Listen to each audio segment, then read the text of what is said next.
dutwaye imodoka mu muhanda, dutwaye moto, agakiza gakwiye kuguhumurira kanjye nawe kamuhumurira, turi kuganira. Oh haleluya. Dukwiriye guhumurirana. Ngusabye umunyu wumbe, nawe n'usaba nguhe niba gufite, niba ari igihe umufite ukime, nanjye niba ngifite ngiguhe.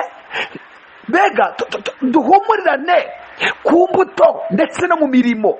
Agakiza kacu kabe kuzujwe n'ibyo bintu, haba mu mbuto duhumurirane, haba no mu mirimo myiza nk'abana b'Imana.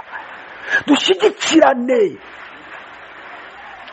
Aho ngaho Imana izakorera hagati muri twebwe.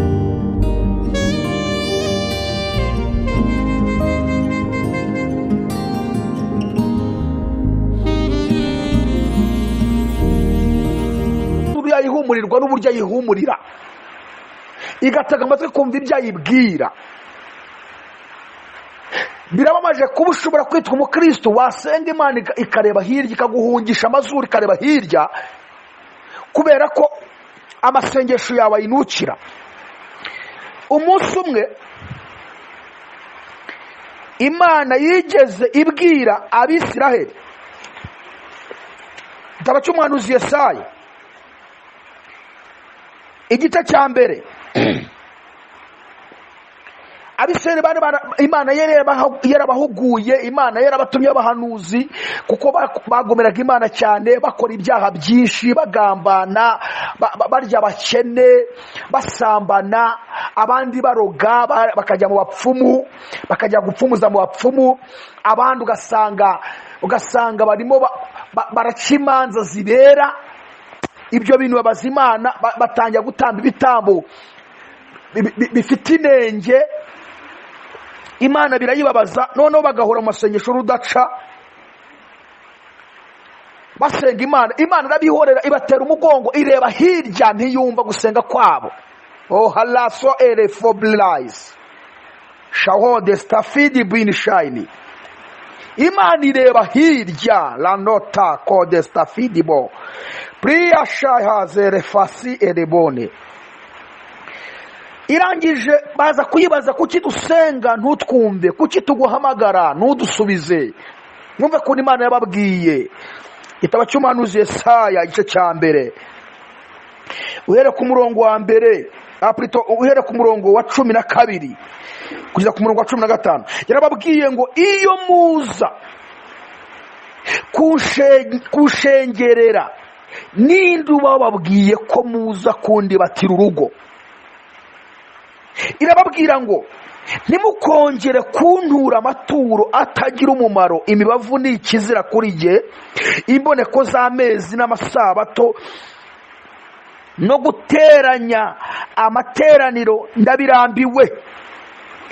Ibyaha bivanze no guterana kwera bikurweho. Imboneko z'amezi n'iminsi mikuru byanyu mwategetswe, umutima wanjye urabyanga, birananiye, ndushye kubyihanganira. Murongo wa 15 niwo nashakaga cyane. Nimutega ibiganza, amasengesho, nimutega ibiganza nzabima amaso, ndetse nimusenga amasengesho menshi sinzayumva, ibiganza byanyu byuzuye amaraso. Urumva Imana ageza irambirwa amasengesho, Imana irambirwa ibitambo, irambirwa amaturo, irambirwa ibitambo byo kwiriza ubusa, irambirwa ibitambo by'imirimo myiza, kugeza aho ibabwiye ngo imboneko z'amezi, ibitambo, amaturo ndabirambiwe, amasengesho yanyu aranukira. Bene data bakozi b'Imana bakundwa, abakristo ba paruwasi ya Nyarugunga, umudugudu wa Nyarugunga, ndabinginze, turabasabye mu izina ry'Umwami wacu Yesu Kristo, nimureke tube impumuro nziza ku Mana. Aho abantu batureba, aho batatureba, naho tube impumuro nziza ku Mana. Twitwararike neza imbere y'Imana, tuyoborwa n'ijambo ry'Imana. Niba ijambo ry'Imana tubwira gukiranuka, twirinde icyaha gisa nacyo, twirinde kugambanirana, twirinde gusebanya, twirinde gutukana no kunywa inzoga. Birabaje, abakristo benshi basigaye barasubiye kunywa inzoga, bari kunywa inzoga, abandi bari mu busambanyi. nimureke tubeho twubaha Imana, tube impumuro nziza ku Mana. Igihe cyose tuzatega ibiganza dusenga, Imana izatwumva. Ndashaka kuvuga gatoya ku bantu bubashye Imana, bemera ko impumuro nziza mu bihe bigoye. Ni iki gishobora gutuma tureka kuba impumuro nziza? Nta na kimwe. N'akazi ntabwo gakwiriye gutuma utari impumuro nziza ku Mana. Ni ugutunga ubutunzi bwinshi, ahubwo waba utunze nibwo ukwiriye kurushaho kubaha Imana kurenza ikindi gihe cyose. Niba hari ikintu kibaho cyiza kiryoshye, ubuzima bwiza bubaho, ni ukubaho utunze Imana n'amafaranga. Nta kintu cyiza kibaho nk'icyo kintu. Gutunga amafaranga ugatunga Imana mu mutima, ukaba uzi ko uyitunze koko, kuko umuntu utayitunze nawe aba abyiziho rwose. Nubwo yabyirengagiza, nubwo bamwigisha akabihunga, ariko aba abizi neza ko mu mutima we nta Mana irimo, kubera amanyanga menshi n'amafuta agira. Ariko nta kintu kibaho kiryoha mu buzima nko gutunga amafaranga nyuze ugatunga na Yesu, ukaba uzi ko arimo yicayemo. Mbega ukagenda muri iri jambo ryanditse mu Filipi ibice 2 Pawulo yanditse, umurongo wa 5 uvuga ngo mugire wa mutima wari muri Kristo Yesu. Mbega uyu mutima wari muri Kristo Yesu ukaba uri muri wowe. Uko uyu mutima wari muri Kristo Yesu, tugiye kureba ibyawo ni ibintu birebire. Umutima wa Yesu ni umutima utaragiraga ikibi, umutima utararwanyaga mugenzi wundi we, umutima utaragiraga urwangano, umutima utaragiraga irobanura koko cyangwa irobanura amoko, umutima utaragiraga ubwiko ku kintu icyo ari cyo cyose mu gukorera Imana no mu gutanga, mu kurekura.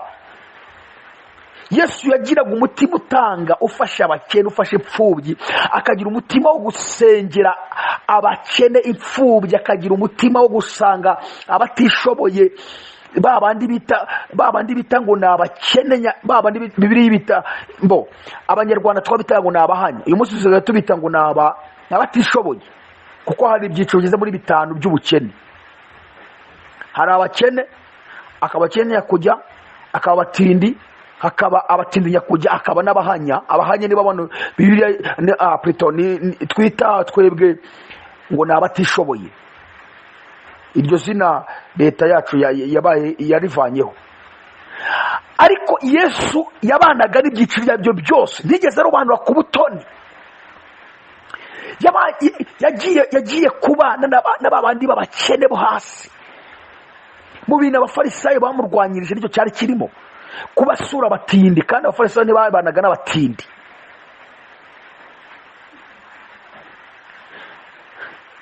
Kuba yarajyaga kureba n'abajura n'indaya, akajya kwicarana nazo kugira ngo abone uko azigisha. Uzasanga ari abakristo bavuga ngo ni abakristo, ariko kandi bakina abapagani, ariko akaba yavuga ngo ngiye gusangira kuganira n'umupagani. Gute? Kandi nawe utarahinduka, ahubwo genda umuhindure, ntaguhindure. Ikibazo nuko benshi babasanze baramahindura, aho guhindura abapagani barabahinduye. Ahubwo ikiri cyo cyo kugira ngo umuntu wese uvanga afite Yesu muri we amushyire n'abatizera. Abapagani umusure, niba ari n'umukene w'umutindi nyakujya, musange umuganirize Yesu, yakire Yesu. Yesu azamuhindura ubuzima, azamuhindura ubuzima ararimo, azamuremera amande mateka mashya, haba mu mwuka ndetse mu buryo bw'umubiri, kandi ari wowe mumushyiriye. Hari abantu bakeneye Yesu ko umuntu uko tumubagezaho.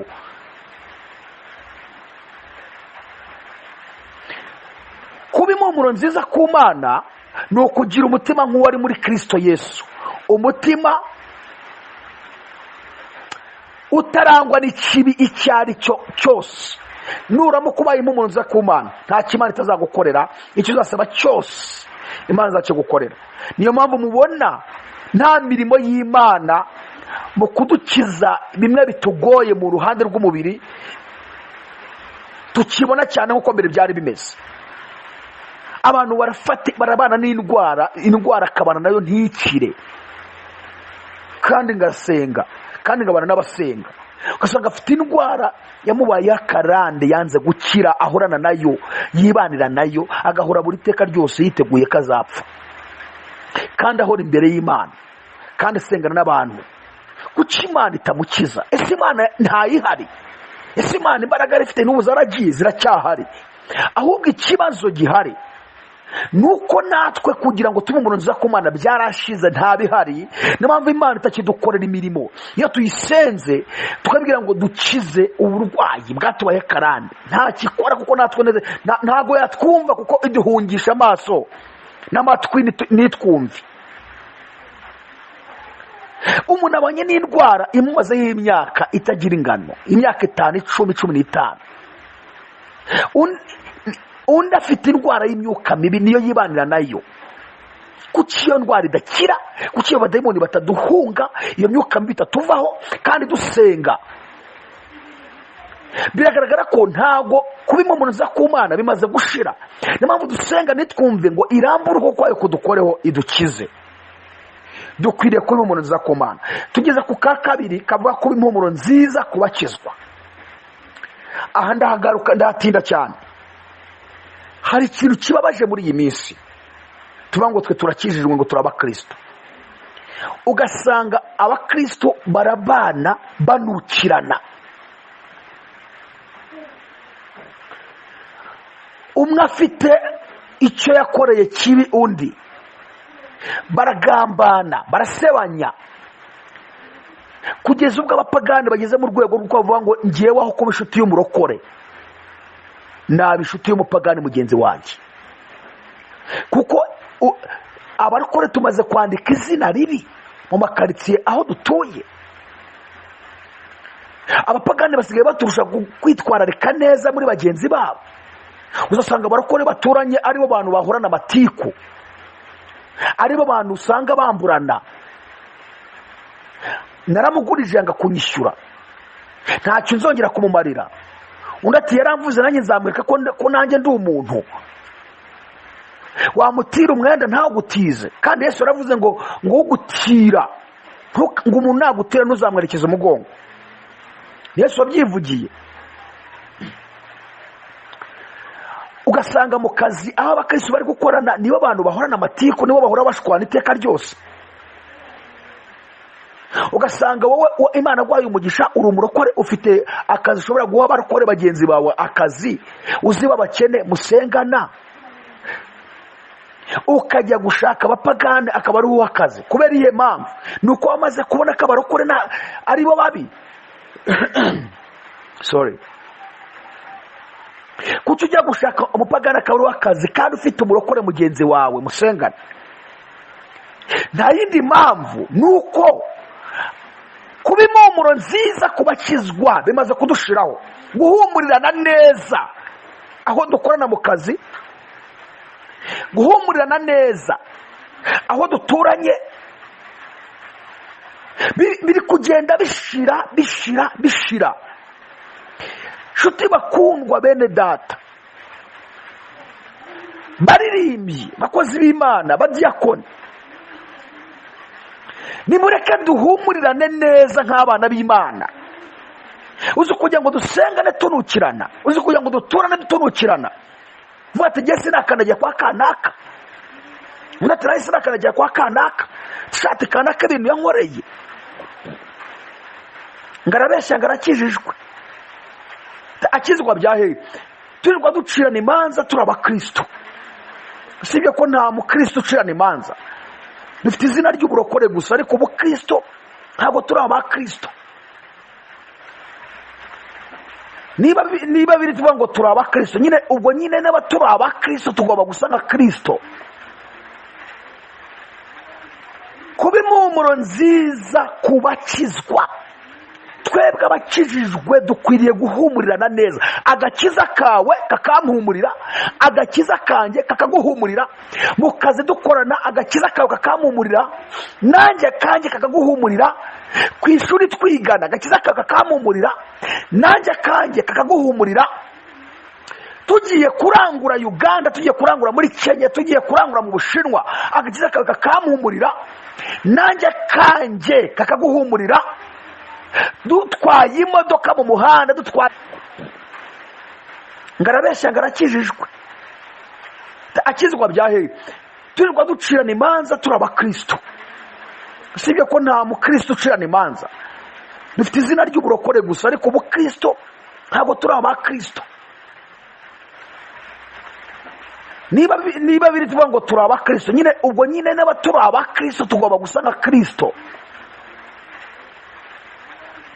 Kuba impumuro nziza kubakizwa.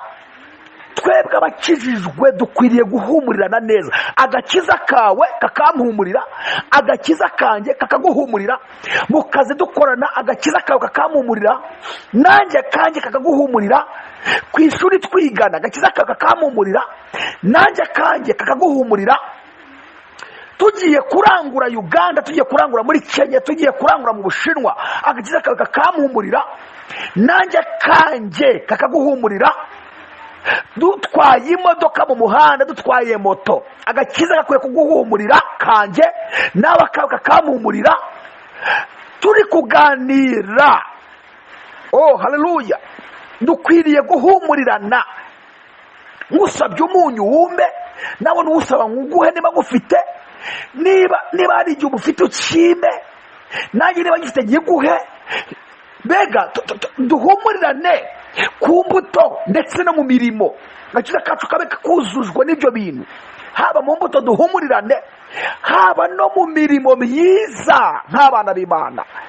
Dushyigikirane. Aho ngaho Imana izakorera hagati muri twebwe. Imana izirukana umwuka w'urupfu mu mitima yacu. Lalaso brini fohoz me bishayazo lefai. Nivuga umwuka w'urupfu, ndavuga wa umwuka, urupfu rw'umwuka, ntabwo mvuga urupfu rw'umubiri. Kandi n'umwuka w'urupfu rw'umubiri dukurikirana tugendaho. Lonita lazere fowas priya shoheas fedetai. Nawe uzahuga, uzavaho, kuko ndumva nabyo umwuka arimo arabimbwira. Danonse elefo de shayini taweya binifo. Twirukane ubusambanyi mu mitima yacu, twirukane n'ubwo twakoze turi gukora pratikoma, nabwo bugende. Umwuka w'Imana agaruke kubana n'itorero. Ndarano sirimo ni 4 years. Bakozi b'Imana, abakristo bo ku mudugudu wa Nyarugunga baririmbye.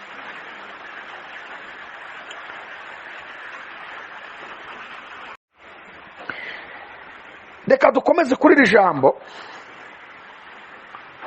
kuba impumuro nziza ku Mana, kuba impumuro nziza kubakizwa, kuba impumuro nziza kubarimbuka.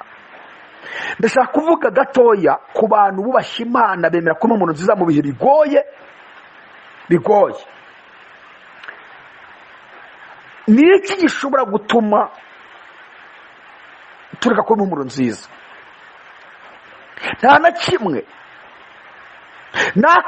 Akazi ntabwo gakwiriye gutuma utari impumuro nziza ku Mana. Ni ugutunga ubutunzi bwinshi, ahubwo waba utunze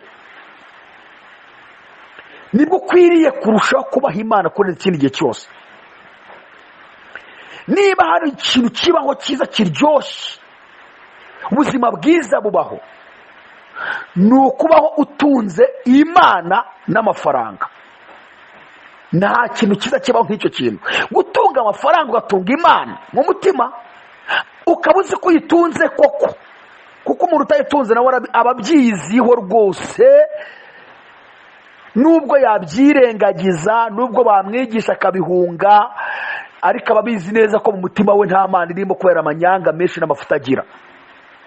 Ariko nta kintu kibaho. Ariko mu bintu nabonye ku Mana, Imana iramenyerwa kandi ntimenyerwa. Iri jambo ndarisubiramo. Imana iramenyerwa kandi ntimenyerwa.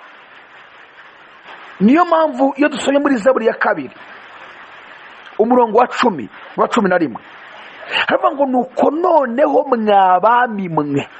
Abami ni twebwe twavuzwe ko Yesu duhinduye abami n'abatambyi. aravuga ngo nuko noneho mwaba mwe mugira ubwenge, mwabacamanza mwe zabo mu isi, mwemere kwiga.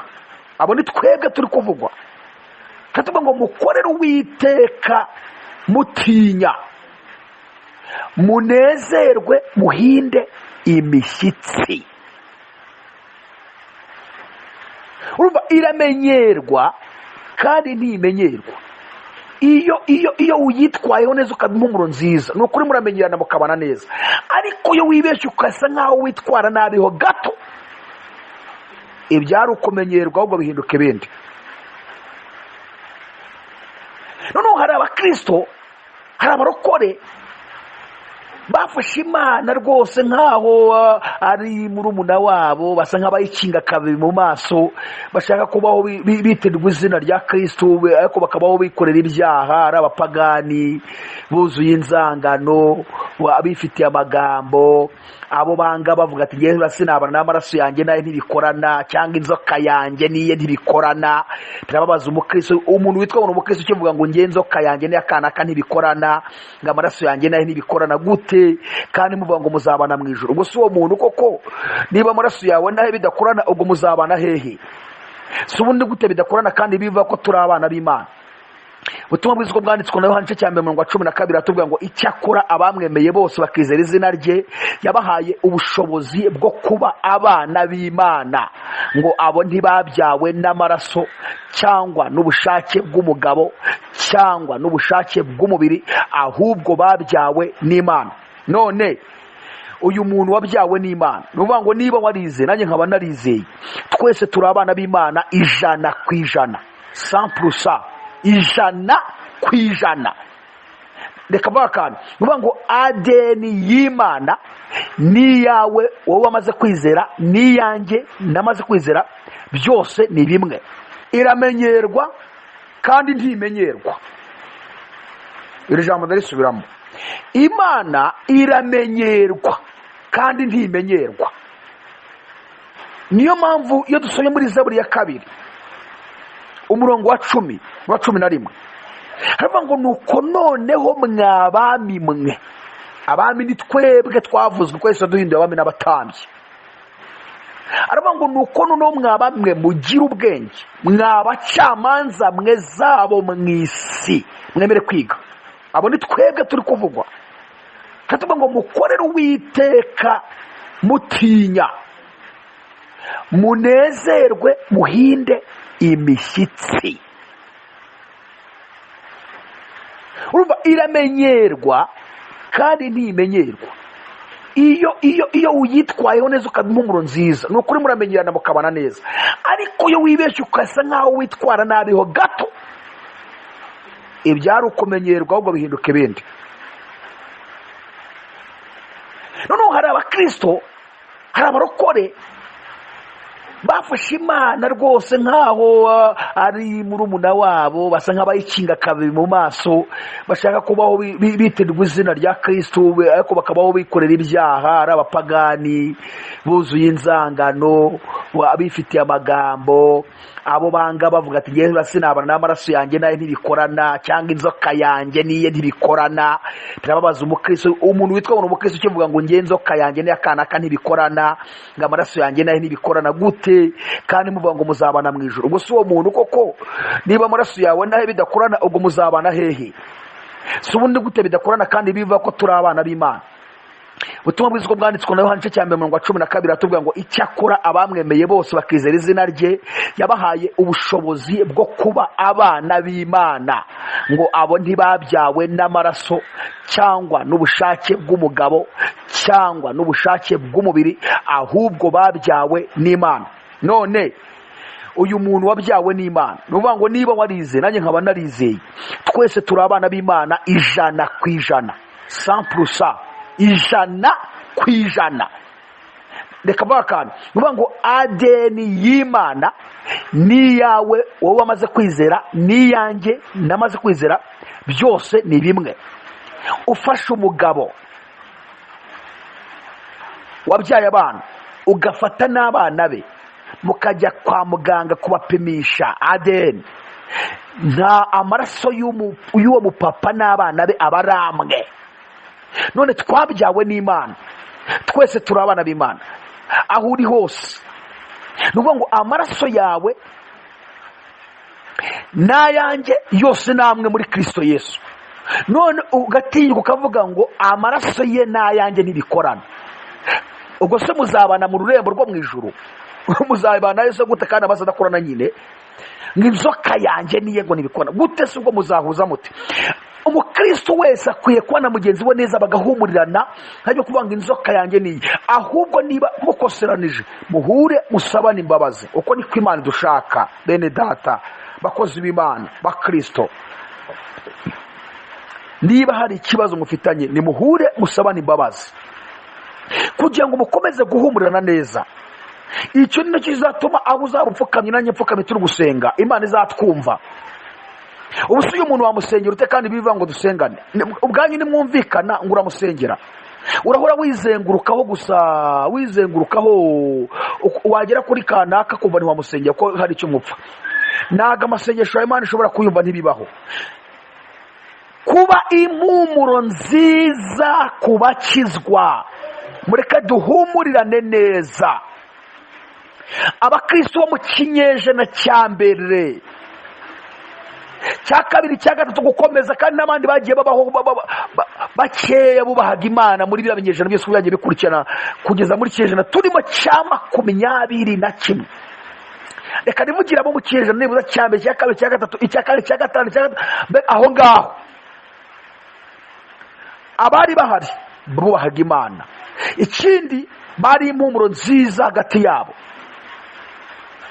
Reka garuka ku magambo dusomye mu Byahishuwe igice cya 12 umurongo wa 11. Haratubwiye ngo numva ijwi rirenga rivugira mu ijuru riti,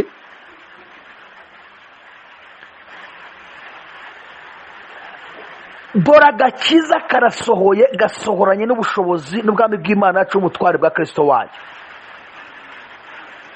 ngo kuko umurezi wa bene data ajugunywe hasi wahoraga barega ku manywa na nijoro y'Imana yacu. Umurongo nashaka kano wa 11 haratubwira ngo abo bene data baneshesheje uwo murezi wacu ibintu bigeze muri 4. Icya mbere ngo bamuneshesheje amaraso y'umwana w'intama. Ni ukuvuga ngo bahoraga baharanira kwezwa n'amaraso y'umwana w'intama ari we Yesu Kristo. Ibyo bibatera kunesha umwanzi bakoresheje amaraso ya Yesu mu kwezwa ku gato no ku kanini. Bamuneshesheje amaraso y'umwana w'intama. Icya kabiri n'ijambo ryo guhamya kwabo. Ndashaka kuvuga ukuntu babaye impumuro nziza ku Mana no kubakizwa no kubarimbuka. Uvuga ngo iyindi ntwaro bakoresheje ya kabiri mu kunesha Satani ni ijambo ryo guhamya kwabo. Bari bafite guhamya muri bo. Ntago abisi babatobanga uko bashaka. Ntabwo bigeze bajya gutanga za ruswa ngo bibe bagira amanyanga. N'akazi baremeraga bakakareka kugira ngo bacumuriremo bagahamya Yesu.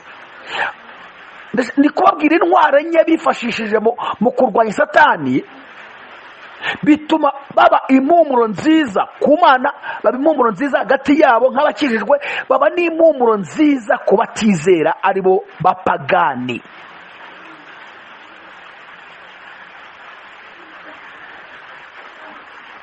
Babanaga ubwabo bahumurirana neza.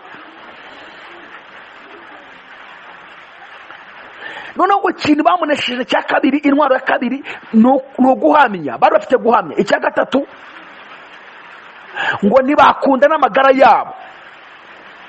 Uvuga ngo bari bafite intego y'uko kugira ngo bazarimbuke, bakora amanyanga, bakora ibyaha kugira ngo babeho mu ruhande rw'umubiri ko bazarimbuke.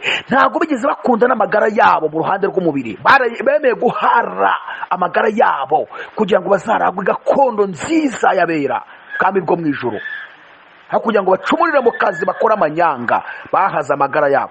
Iyo ni intwaro ya gatatu. Intwaro ya kane ngo ntibanga no gupfa. N'urupfu rw'umubiri ntibigeze barutinya. Iyo ni intwaro ya kane bifashe bati twebwe ikintu cyitwa urupfu rw'umubiri ntabwo turutinya, aho kugira ngo tube impumuro mbi imbere y'Imana, tube impumuro mbi hagati yacu, tube impumuro mbi mu bapagani. No, izi ntwaro enye tuzitwaza.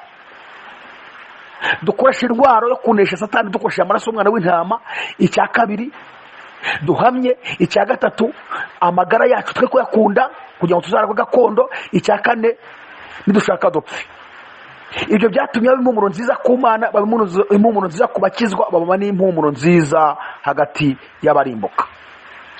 Birababaje kubona abantu bitwa barokore barimo gutuma abapagani badakizwa. Uziko abapagani muri iyi minsi banze gukizwa kubera ko babona dufite amanyanga menshi, ahubwo baturusha kwitwararika neza mu isi. Uravugana n'umupagani akavuga ngo ngiye kugira ngo nyizwe, nk'abarokore nabireka kuko nta mbuto batubonaho. Duvuga ngo twabaye urutare, twarafunze urugi, irembo rijyana abantu mu ijuru, nitwe twarifunze. Bene data, hari abarokore benshi bameze batyo bafunze irembo rijya mu ijuru. Hari n'abantu b'Imana bubaha Imana, barahari rwose. Ariko nimureke tube impumuro nziza ku Mana, tube impumuro nziza ku bakijijwe, tube impumuro nziza ku barimbuka. Ku barimbuka rero ni uko dukwiriye kwera imbuto no mu bapagani. Abapagani batureba bakifuza kubera nkatwe. Umurongo nsorejeho hanyuma tugasenga ni umurongo dusanga mu rwandiko rwa mbere rwanditswe na Petero ibice 2, umurongo wa 12, hanyuma turasoma n'umurongo wa 15. Umurongo wa 12 atubwiye ngo mugire ingeso nziza hagati y'abapagani kugira ngo nubwo babasebye nk'abakora nabi, nibabona imirimo yanyu myiza izabatere guhimbaza Imana ku munsi wo kugendererwamo. Umurongo wa 15 avuga ngo kuko ibyo Imana ishaka ari uko mujibisha abantu b'abapfapfa batagira icyo bamenya gukora neza kwanyu.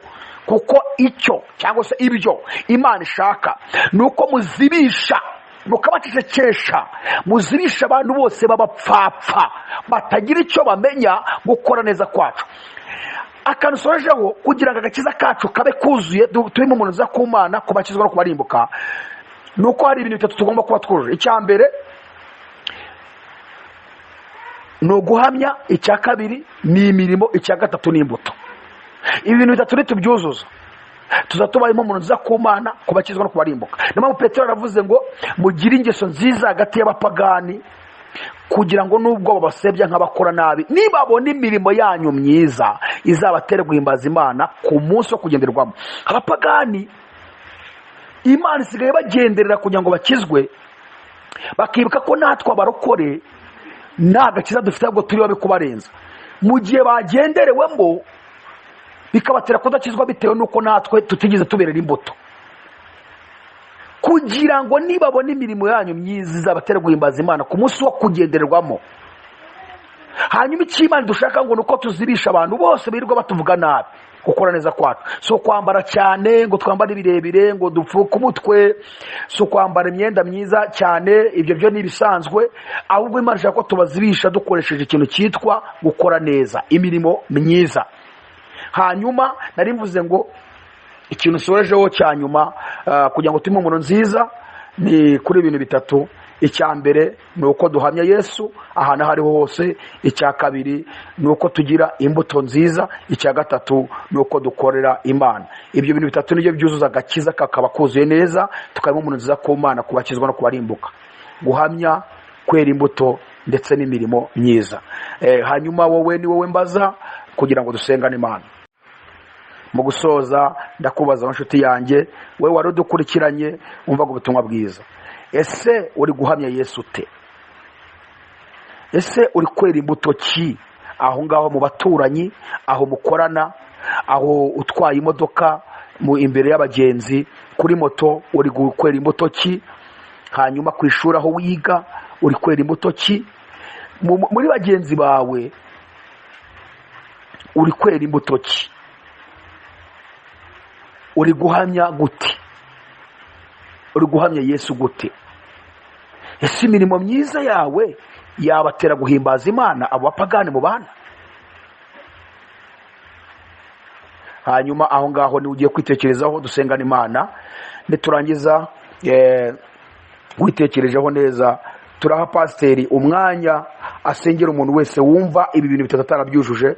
Niba utabyujuje, hari akabazo ya mbere y'Imana ku mpumuro nziza, haba ku bantu hari akabazo, haba ku bapagani naho, haba ku bakijwa hari akabazo, haba no ku bapagani naho hari akabazo. Kugira ngo impumuro nziza ku Mana kubasize no kwarimbuka, nuko uhamya, nuko yera imbuto, nuko ukora imirimo myiza. Reka twakire pasiteri asengera umuntu dukurikiranye wese wumva ubutumwa bwiza, hanyuma dukomeze.